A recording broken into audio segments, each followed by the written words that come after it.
Start करते हैं।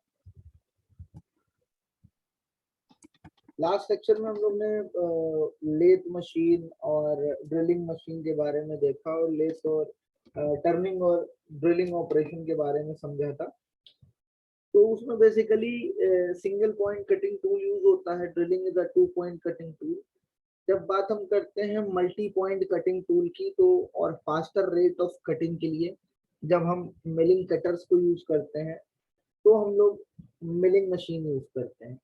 Milling machine basically जो है इसका कटर जो होता है वो गियर की तरह ही होता है, बस गियर टूथ की जगह इसके एजेस पे जो होता है टूल लगे होते हैं जो मशीनिंग को ऑपरेशन को रिजल्ट करते हैं।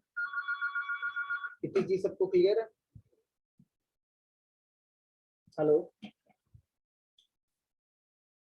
Hello yes sir. इससे पहले हम जो लेक्चर था मेरा उसमें बताया था कॉम्प्लेक्स शेप को डिजायर्ड डायमेंशन में लाने के लिए हम लोग मिलिंग मशीन को यूज करते हैं और cutting away of pieces metal to create dovetail threads bevels slots and ridges बनाने के काम आता है। सबसे ज्यादा मिलिंग का काम गियर कटिंग में ही होता है, जो इंडस्ट्रीज में बड़ी बड़ी होता है वो गियर कटिंग के लिए ही होता है। ग्रूव एजेस जो कॉइन की होती है हमने बताया था, जो पेरीफेरी पे उस पे जो ग्रूव एज बनी होती है वो भी हम मिलिंग मशीन से ही बनाते हैं। और ये बेसिकली एक multi point cutting tool operation है और उसमें बेसिकली जो कटिंग मैकेनिज्म है वो बेसिकली आपका जो है अलोंग द पेरीफेरी होता है। एक सेकंड होल्ड कीजिएगा। हेलो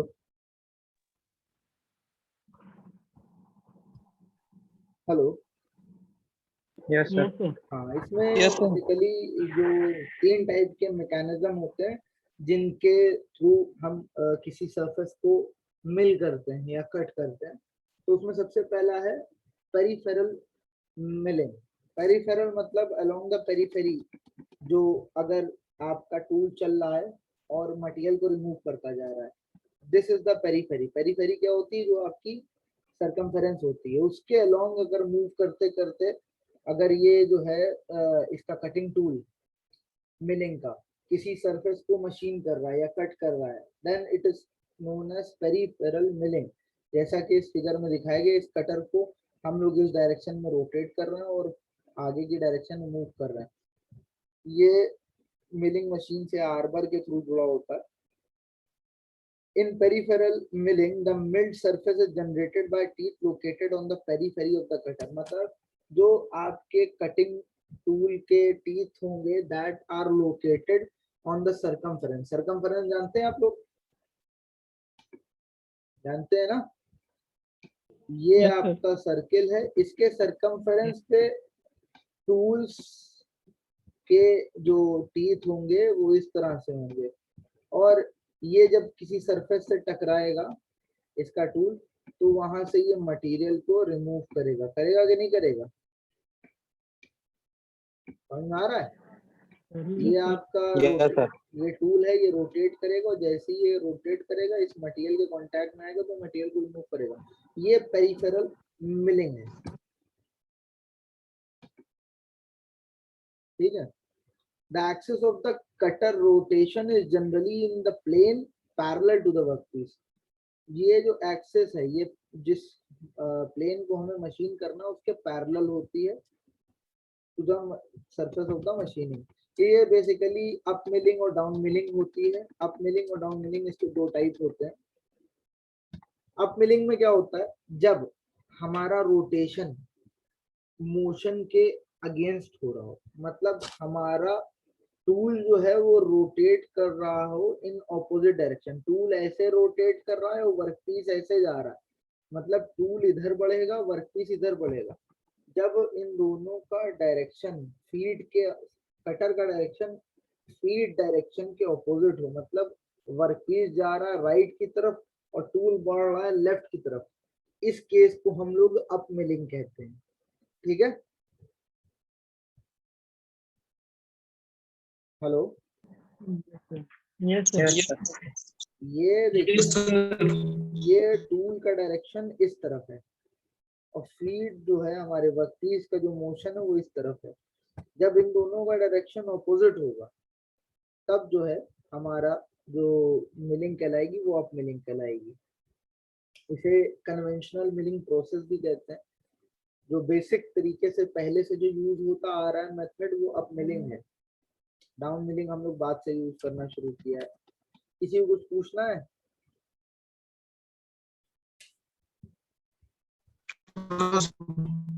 आगे बढ़ते हैं।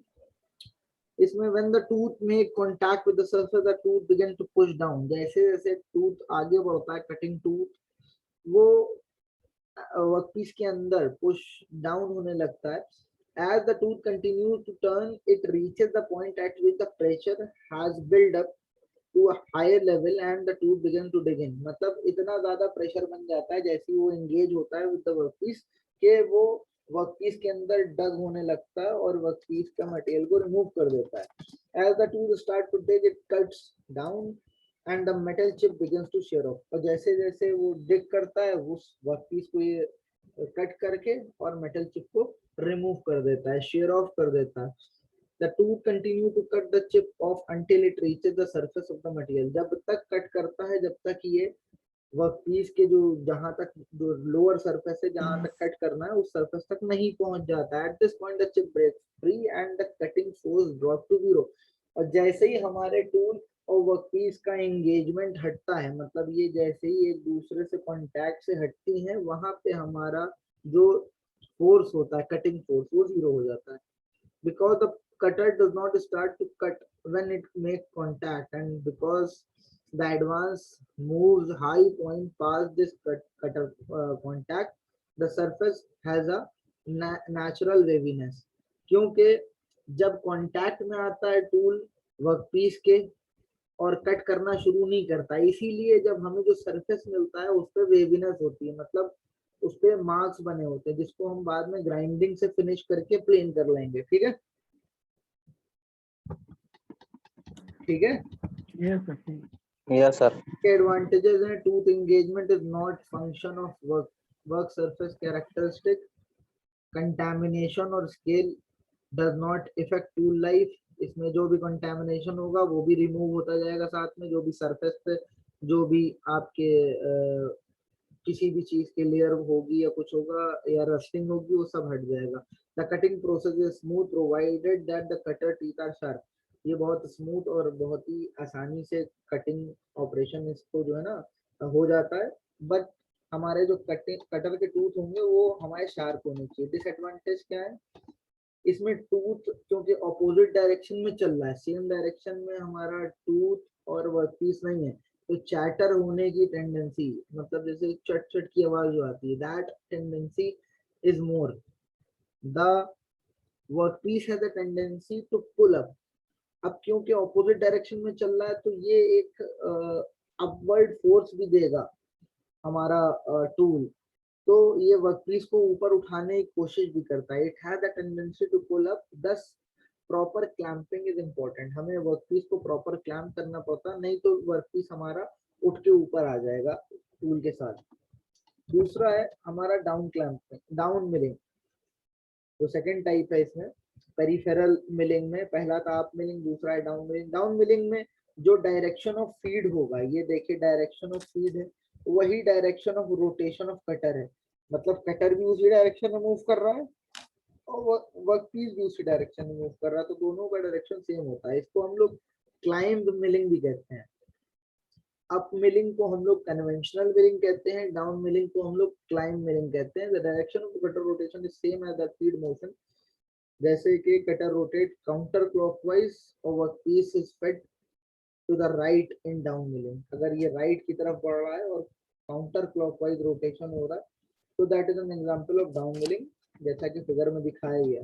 The chip formation in down milling is opposite to chip formation of up milling, or down milling shows that cutter tooth is almost parallel to the surface of the workpiece. The cutter tooth begins to mill the full chip thickness, then the chip thickness gradually decreases। Initially जब cutter tooth आपके work piece पे जैसे ही आके engage होता है, जैसे ही आपके आके टच होता है वर्क पीस पे, तब तो वो फुल थिकनेस में मटेरियल को रिमूव करता है, मगर जैसे जैसे वो डग इन होता है, जैसे जैसे उसका कटर टूथ वर्क पीस के अंदर जाता है, वैसे वैसे the chip thickness gradually decreases. Initially वो फुल थिकनेस पे कट करेगा, मगर जैसे जैसे टूल अंदर जाएगा वो चिप थिकनेस रिड्यूस होने लगती है। इसके एडवांटेजेस क्या है, इसमें जो डाउनवर्ड कंपोनेंट है फोर्स का वो होल्ड करे रहता है वर्कपीस को, इसमें ज्यादा हमें क्लैम्प्स लगाने की, वर्कपीस को होल्ड करने की जरूरत नहीं होती, बस हल्का सा होल्ड हो गया काफी है, क्योंकि ऑलरेडी एक डाउनवर्ड फोर्स हमारा टूल वर्कपीस पे दे रहा है। अप मिलिंग में अपवर्ड फोर्स दे रहा था इसीलिए वो उठे आ रहा था, इसमें डाउनवर्ड फोर्स है इसीलिए उठने की जो प्रोबेबिलिटी है वो कम है। There is a less radial pressure on the arbor, उसमें क्योंकि ऑपोजिट डायरेक्शन में मोशन था इसीलिए ज्यादा रेडियल प्रेशर था, इसमें सेम डायरेक्शन में मोशन है इसीलिए लेस रेडियल प्रेशर है। इसमें सरफेस फिनिश भी अच्छी होती है क्योंकि उसमें वेवीनेस मिल रही थी हमें सरफेस पे अप मिलिंग में, मगर डाउन मिलिंग में हमें सरफेस फिनिश अच्छी मिलेगी। डिसएडवांटेज क्या है, हाई इम्पैक्ट फोर्स टीथ के एंगेजमेंट पे होता है, और this operation must have a rigid setup and backlash must be eliminated in the table feed mechanism, क्योंकि बहुत हाई हमारे जो है ना फोर्सेस होते हैं इसमें टीथ पे, तो जो सेटअप होना चाहिए वो काफी रिजिड होना चाहिए, काफी स्टेबल होना चाहिए, नहीं तो हमारा मिलिंग कटर में दिक्कत आ जाएगी। दूसरी क्या है, climb milling is not suitable for machining workpiece having surface scales. इससे पहले हमने पढ़ा था अप मिलिंग में अगर सरफेस कंटामिनेटेड भी है अप मिलिंग उसको मशीन कर देता है, but in the case of down milling ये अगर स्केल्ड या कंटामिनेटेड सरफेस है तो डाउन मिलिंग स्केल्ड और कंटामिनेटेड सरफेस या स्केल्ड सरफेस को मशीन करने के लिए सूटेबल नहीं है। और the scale in hard and abrasives and causes excessive wear, cutter tool पे डैमेज हो जाता है। इसमें अगर हमारे स्केल्स होते हैं या हार्ड सरफेस पे हम मशीनिंग कर रहे हैं, एब्रेसिव पे कर रहे होते हैं, तो इसमें एक्सेसिव डैमेज हो जाता है और टूल लाइफ रिड्यूस हो जाती है। और अप मिलिंग में हमने देखा था कि ये कंडीशन नहीं थी, अप मिलिंग बहुत आराम से मशीनिंग करता है।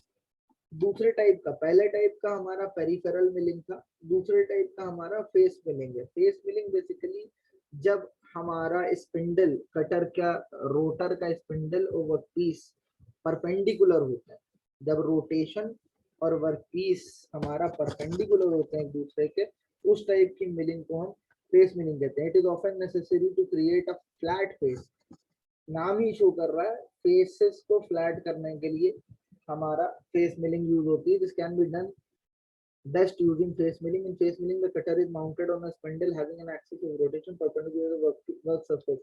इसका axis of rotation spindle का perpendicular होता है surface के work surface। The mill surface result from the action of cutting edges located on the periphery of and the face of the cutter। इस टूल के, ये जो ये टूल है ये नीचे लगा हुआ है, इसमें नीचे कटर लगे होते हैं और पेरीफेरी पे भी कटर्स लगे होते हैं, वही एक्शन जो रोटेशन का होता है उसी से हमारा सरफेस को फ्लैट किया जाता है, फेस को फ्लैट किया जाता है। और तीसरे टाइप की जो आखिरी टाइप की मिलिंग है उसे हम एंड मिलिंग कहते हैं। तो बेसिक तीन टाइप की मिलिंग है, पेरिफेरल, फेस और एंड। एंड है last, the cutter in the end milling generally rotate on the axis. अब हमने फेस मिलिंग में देखा था कि इस सरफेस के नीचे इसके कटर्स होते हैं, मगर एंड कटर में इसके स्पिंडल पे ही होते हैं। एंड मिलिंग में generally rotate on the axis vertical to the surface and it can be tilted to machine taper surface. ये टिल्ट भी हो सकती है, टेपर सरफेस को भी मशीन कर सकती है। The cutter tools are located on the body, the end face of the cutter and the periphery of the cutter body. ये पेरीफेरी पे ही लोकेट होते हैं, ये टेपर भी हो जाते हैं, किसी एंगल पे भी टर्न हो जाते हैं, टिल्ट हो जाते हैं, और ये बेसिकली एंड्स को, जो कॉर्नर्स होते हैं उनको मशीन करने के लिए ज्यादातर काम आते हैं। ठीक है, मिलिंग समझ में आ गया सबको?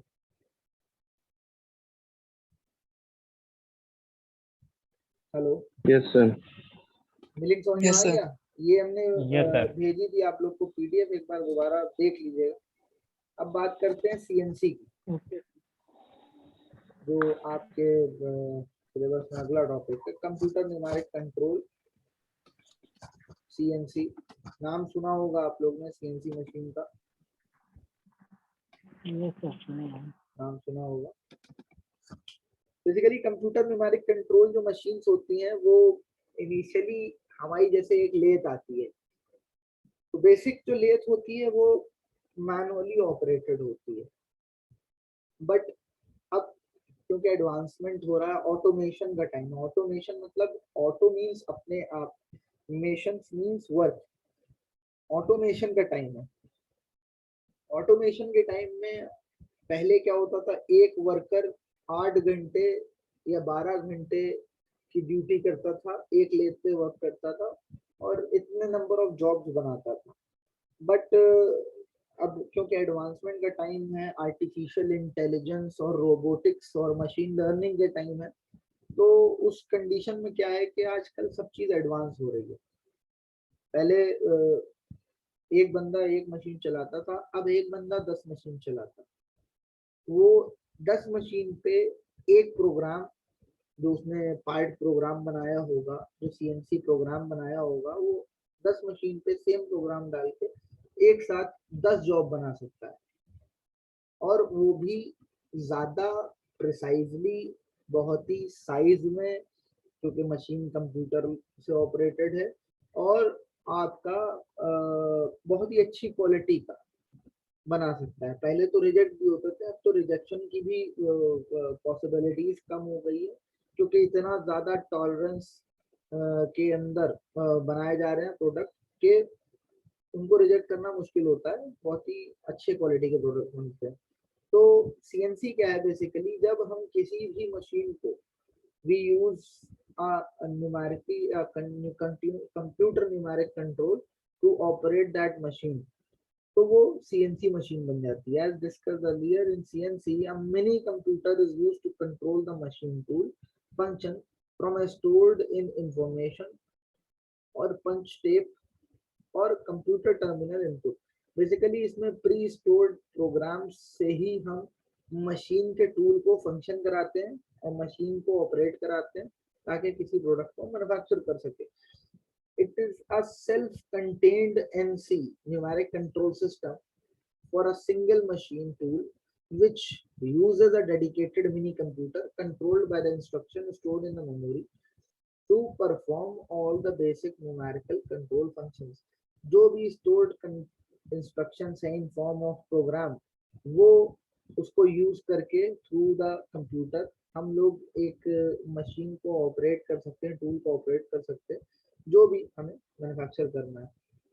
The numeric control system where a dedicated stored program computer is used to perform some or all the basic numerical control function in accordance with the control program stored in the read write memory or RAM. इतनी चीज clear है? इतनी चीज clear है? Yes, ये sir. Basically ये एक आपका ब्लॉक डायग्राम दिखा रहा है। पहले टाइम पे क्या होता था, इनिशियली पहले कंप्यूटर नहीं आ गया था, पहले हमारे टेप और टेप रीडर होते थे। तो टेप और टेप रीडर बेसिकली वो डिवाइस होती थी, टेप रीडर, जो स्ट्रिप टेप जो हमारे होते हैं, soft wire, hard wire sorry, उस पे हम प्रोग्राम्स को पंच कर देते थे, और उसके बाद जब हम टेप रीडर में उस इंफॉर्मेशन को हम इनपुट करते थे, वो टेप रीडर उस प्रोग्राम को रीड करके और मशीन टूल तक इंटरप्रेट करता था। बट जैसे जैसे एडवांसमेंट बढ़ा और कंप्यूटर का जो है एक पीरियड आया, जब कंप्यूटर में बहुत ज़्यादा एडवांसमेंट हुआ, तो आगे चल के कई सारे सॉफ्टवेयर्स बन गए जो हमारे पार्ट प्रोग्राम्स को बनाते हैं। जैसे बेसिक जो हम लोग यूज़ करते हैं वो मास्टर कैम सॉफ्टवेयर है, जिसपे हम लोग पार्ट प्रोग्राम बना के उसका सिमुलेशन भी देख लेते हैं कि इस तरह से मशीन पे ये ऑपरेट करेगा।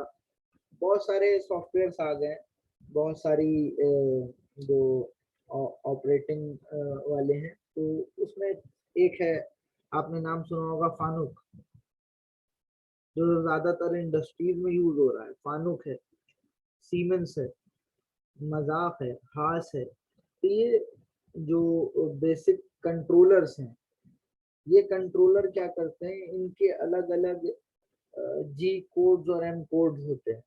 इनसे हम मैन्युफैक्चर यानी कि सॉरी बनाते हैं एक पार्ट प्रोग्राम। जो भी किसी भी हमें किसी टाइप के वर्कपीस को हमें मैन्युफैक्चर करना, उसके अकॉर्डिंग हम लोग पार्ट प्रोग्राम बना के कंप्यूटर में स्टोर करते हैं।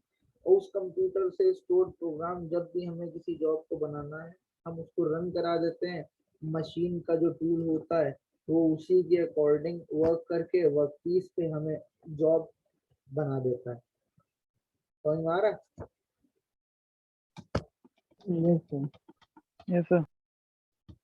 प्रिंसिपल फंक्शन है सीएनसी के, जो 4 हैं। पहला है मशीन टूल कंट्रोल। सबसे पहला जो चीज है वो मशीन टूल को कंट्रोल करता है, जो हमारा मशीन के टूल का वर्किंग है उसको कंट्रोल करता है। इसके सर्वो मैकेनिज्म को कंट्रोल करता है, इसके मूवमेंट को कंट्रोल करता है, किस टाइम इसको टूल को जाके वर्कपीस से एंगेज होना है, कहाँ पे हमें रेफरेंस लेना है, ये सब कंट्रोल करता है। It is the prime function of the CNC system to control the machine tool. This involves conversion of the part program instruction into the machine tool motion through the computer interface and servo system. ये basically हमारा convey करता है message from the part program computer से हमारे machine tool तक through the servo system, servo mechanism के through part programme को convey करता है। दूसरा जो फंक्शन होता है सीएनसी का वो होता है in process compensation. It is closely related function to the machine tool control. ये भी एक मशीन टूल कंट्रोल की तरह ही एक इन प्रोसेस कंपनसेशन जो है वो भी मशीन टूल कंट्रोल की तरह होता है।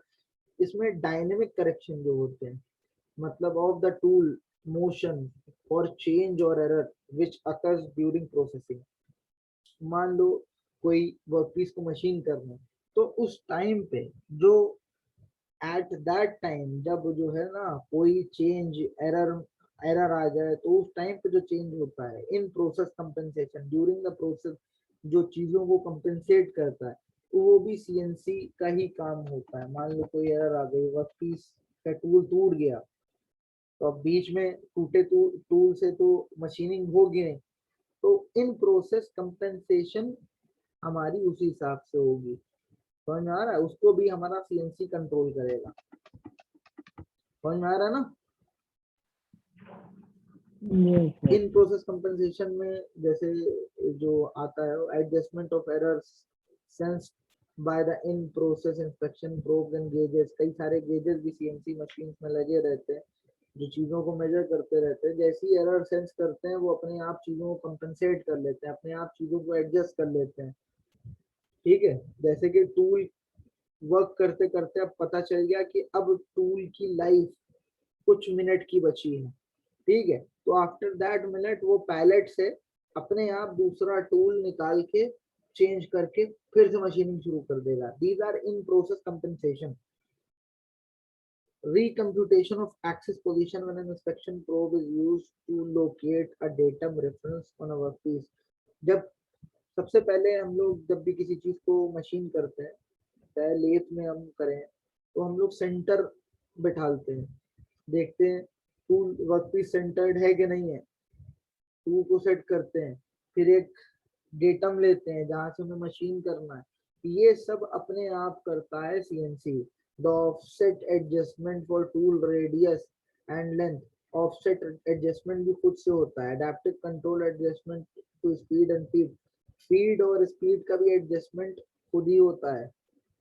ठीक है, ये सब सीएनसी के मेन इन प्रोसेस कंपनसेशन।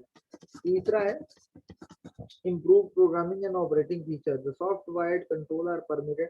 हम लोग प्रोग्रामिंग ऑपरेशन के टाइम ही हम बीच में क्या कर सकते हैं, पार्ट प्रोग्राम को एडिट कर सकते हैं, उसको जो है हम चेंज कर सकते हैं, उससे एरर्स को हम हटा सकते हैं। ठीक है, editing of part programme at the machine. हम लोग मशीन पे जाके सीधे पार्ट प्रोग्राम को एडिट कर सकते हैं। Graphic display of tool path. हम लोग टूल पाथ को भी देख सकते हैं कि टूल कैसे कैसे मशीन करके क्या क्या पाथ फॉलो करेगा, और काफी चीजें हम देख सकते हैं कि ये हमारा इम्प्रूव प्रोग्रामिंग ऑपरेटिंग फीचर है। आगे चौथा जो इसका फंक्शन है वो डायग्नोस्टिक्स है, डायग्नोस करता है, कोई भी प्रॉब्लम होती है उसको डायग्नोस करता है। मशीनिंग टाइम जैसे कम जा रहा है तो सॉरी ज्यादा जा रहा है, नहीं कम जा रहा है मतलब स्लो मशीनिंग हो रही है, उसको भी डायग्नोस करेगा, देखेगा प्रॉब्लम क्या है। सेल्फ डायग्नोस्टिक कैपेबिलिटी जो होती है सीएनसी की, खुद चीजों को अपने आप ही रिपेयर करता है, मेंटेन करता है, असिस्ट करता है, खुद बताता है कि भाई फंक्शन हमारी मशीन में ये प्रॉब्लम आ रही है। एक सेकंड,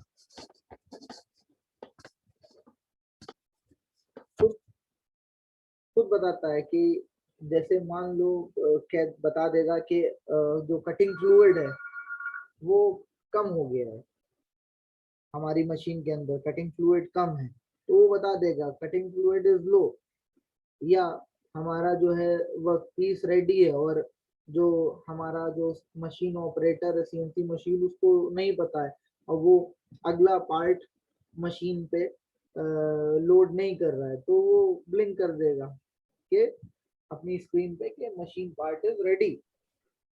तो ये सब सेल्फ डायग्नोस्टिक्स है, काफी चीजें हैं जो ये खुद ही शो करता है। तो ये आपके में बेसिक इंट्रोडक्शन था, आप सीएनसी को बेसिक समझें और सीएनसी का ये डायग्राम बनाएंगे, जब भी अगर एग्जाम में क्वेश्चन आएगा और आप उसके चारों फंक्शंस लिख देंगे, ठीक है।